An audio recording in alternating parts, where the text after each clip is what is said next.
So I thought going into marriage that it would be welcomed to have family give opinion when you're going through something, to consult with a family member that you thought had your best interests in mind, and to get wisdom or just to vent. However, let me just tell you this.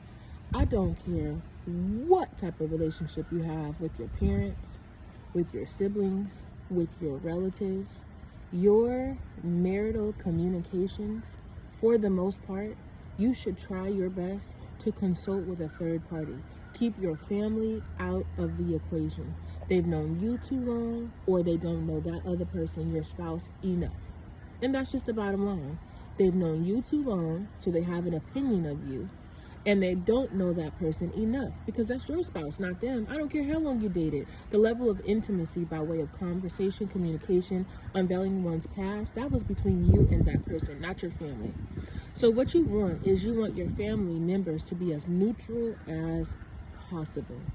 It's not that you're lying. It's not that you're not telling the truth. However, you have to understand that if your family is a loving family towards you, they want the best for you. So they're going to look towards your favor because they want to have the best interest for you. I don't care how much they may say that they don't choose sides and that they're going to be neutral. They've known you too long.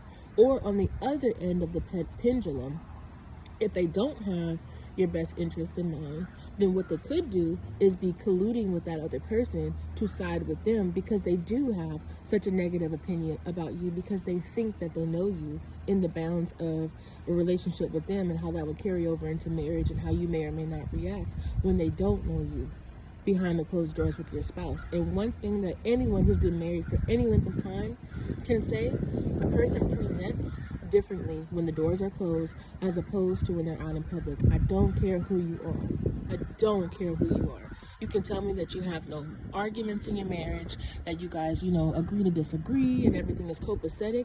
But even if that person is nonverbal and they just shut down, if that person walks away, or they're a yes ma'am or a no ma'am, and they just agree with whatever it is that you're saying just to get by, that is still possibly a different presentation than if that person was out in public.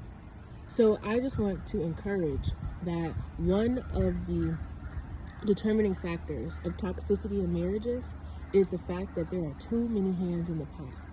And if you need consult and you don't have a therapist, or you don't have some type of counselor that you can depend on, then the best thing to do is to find a third party that you can rely on, to have you held accountable with your spouse, or even you alone, and leave your family out of it. And once again, it's not lying, it's not putting on. You're thinking about the well-being of your relationship and the close-knit communication that two should have to become one, not one of many.